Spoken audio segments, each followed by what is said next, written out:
This changes everything for the Washington Commanders. Today's video, we will be discussing rookie sensation who's been making national headlines, and he hasn't even stepped foot into the game yet. We're going to be discussing Trey Amos. I'm your host, Azael Mejia, with Commanders Digest, reporting everything all Washington Commanders, offseason, regular season, and everything in between. So if you want to be caught up to date, everything Washington Commanders, make sure to run it up, subscribe to the channel. I can already see it. We're going to be covering Trey Amos again. I can already see the comments. Oh my God, you're I messed up actually. Oh, what am I doing? There we go. Oop, there we go. Not going to be playing with that. I can already see the comments. Oh my God, you're covering Trey Amos again. But if reporters and Washington personnel keep coming out that he's playing out of his mind, he's playing hard, he's playing like a vet, that there's more and more likely possibilities of him starting, we got to cover it. I got the stats. I got the quotes. I've done the research for you, so you don't have to. We're going to be breaking it down. But before we do that, you know what I'm going to say. If you're a new watcher, new viewer to the channel, make sure to hit that subscribe button, because we do have a subscriber goal of trying to hit 500. Yes, 500 subscribers by week 1 of the NFL season. Game 1 for the Commanders is 10 weeks away. We're getting closer and closer. Oh, before I start, because closer and closer, congratulations to the OKC Thunder. Depending on when you watch this video, they just won the NBA championship.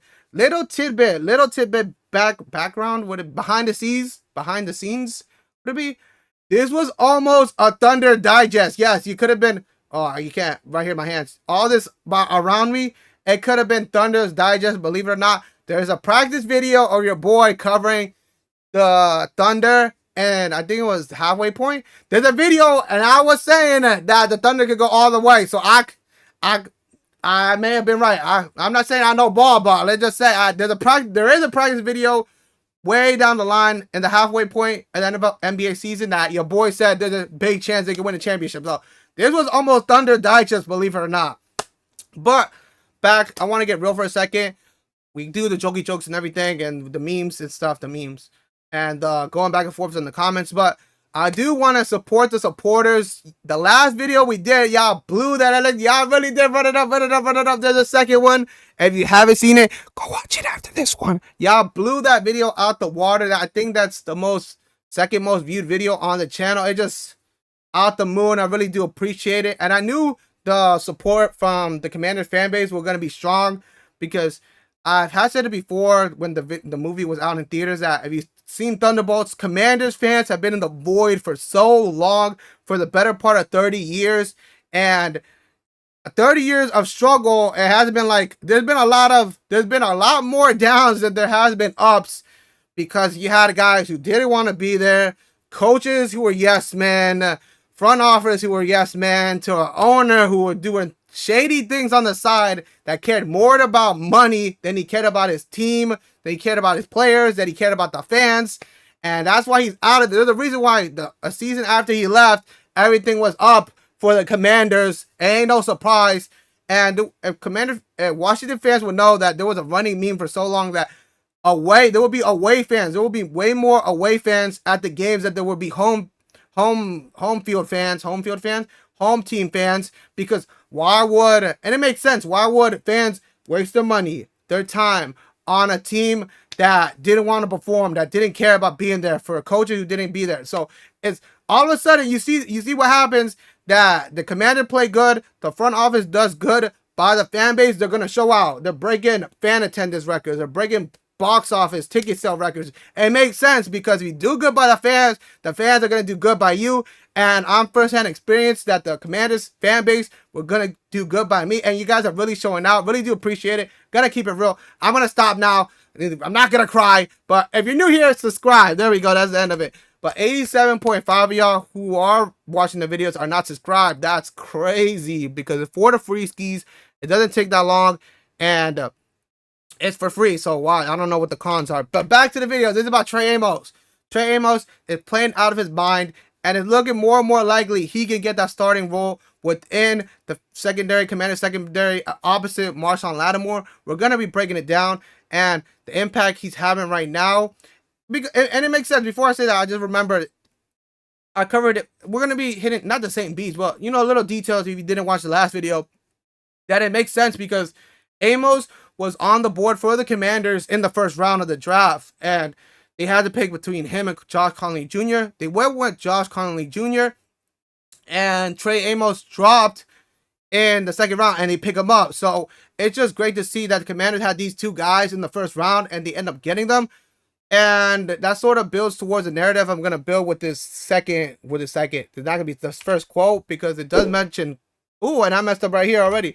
Josh Conley Jr. This one by Brian Manning, Commanders Wire, saying once Amos joined the team, he earned praise for his performance during OTAs and Washington's minicamp. Amos received more buzz than first-round pick Josh Conley Jr.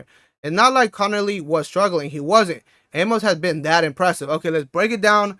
This is a Commander Digest video, so you know there's going to be a quote in there. Multiple things can be true. Josh Conley Jr. is playing great, and Trey Amos is playing great. So I don't want to create this narrative where people think, oh, so you think he's better than Josh Conley Jr.? Should he have been number one? Yada, yada, yada. Multiple things can be true. And it's just that, and it's like comparing apples with oranges. I mean, they're still fruits, but there's two different things. Josh Conley Jr. is going to be playing great within the offensive line, protecting Jayden Daniels, and you're going to have Trey Amos playing great, protecting the skies in that secondary. And it just builds towards that narrative that I was saying throughout the draft, those draft videos beforehand. If you draft someone in the first round, it's because you have big expectations for them within the team. And to have two guys that you want in the first round, so they're going to be high expectations for both Josh Conley Jr. and Trey Amos to make instant impact within the department and the team. And it's going to be great to see. So don't create this internal battle that, oh, okay, so you guys like this guy more than this guy. No, if both guys are playing great, that means Washington is going to be playing great. So just keep it friendly, keep it family friendly, keep it as all, and it builds towards that ideology that AP and gang Adam Peter has for the team, is to create that competitive fire. To just because you were that guy last year doesn't mean you're going to be the guy this year, because you got guys, younger guys, rookies like Trey Amos that can come in there and take your spot. So it's going to be friendly competition within teammates. We also have this quote by Damian Parson from Bleacher Report. I know it's long. Read it along with me if you want. The Washington Commanders allowed 189.5 passing yards per game per NFL Pro. They finished as the league's third best defense in that area and 12 in sacks. However, the run defense was a significant issue, having allowed 137.5 yards per game and nearly 5 yards per carry, ranking third worst in the league in 2024. The Commander used a second-round pick to add one of the most physical, effective pressman corners in Trey Amos out of Ole Miss. W quote L reading by me by the end right there. But it just adds to the narrative we've been discussing throughout the offseason that in 2023, the Commanders were dead last when it came to pass defense. And last year in 2024, they got all the way to third, 12 among sacks. But also that issue of the run defense. We talked about it, that the Commanders' run defense was non-existent, especially in the playoffs. And that's why it came to the downfall in the NFC Championship. Who keeps mentioning the NFC Championship? But nonetheless, you get a guy, a dog, who's playing out of his mind. Like I said, if you play out of your mind, if you play hard in the practice game, if you play hard during practice, it's going to be easy once you're in the game. So it's great to see Trey Amos bringing that physicality, bringing that press man corner, being press man coverage, and being that dog. And it was also one of the big attributes for Amos coming out of college, that he does have a great support. What do you know? He's great on run defense. There we go.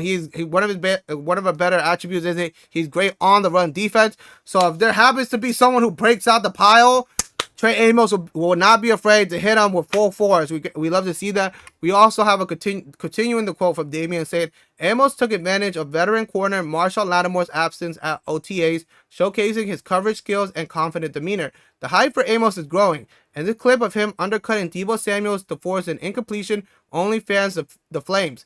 This is the test the rookie needs to prove himself as a bona fide starter in Dan Quinn's defense. There we go.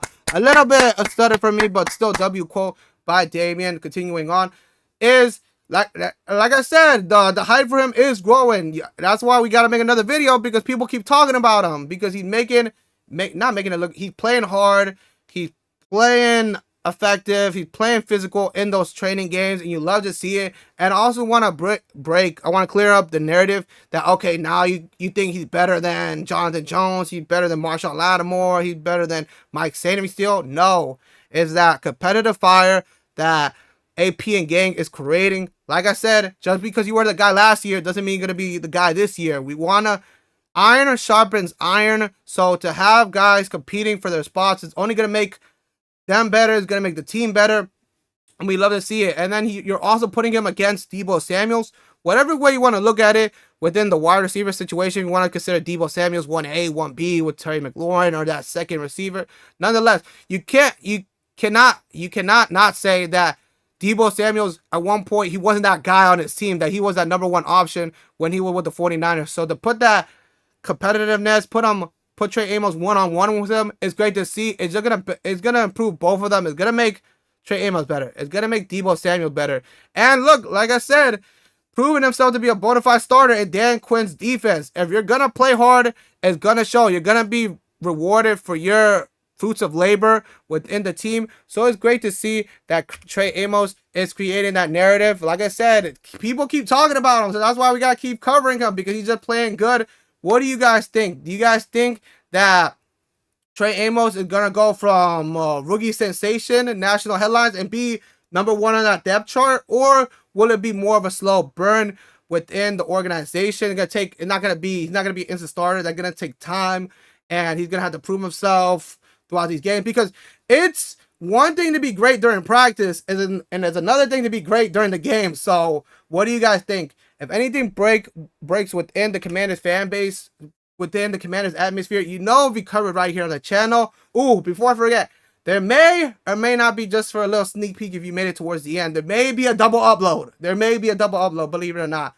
So whatever way you want to take this, okay, good. We're getting another video. We are going to be getting, well, the video, if it's towards the end, a little preview, a game preview between draft classmates. There we go. A little game preview of draft classmates. We're going to be covering a game within the season. They're going to be great to see. But this video is getting too long. I'm Azael Mejia, with Commander Digest, and I'll see you in the next video.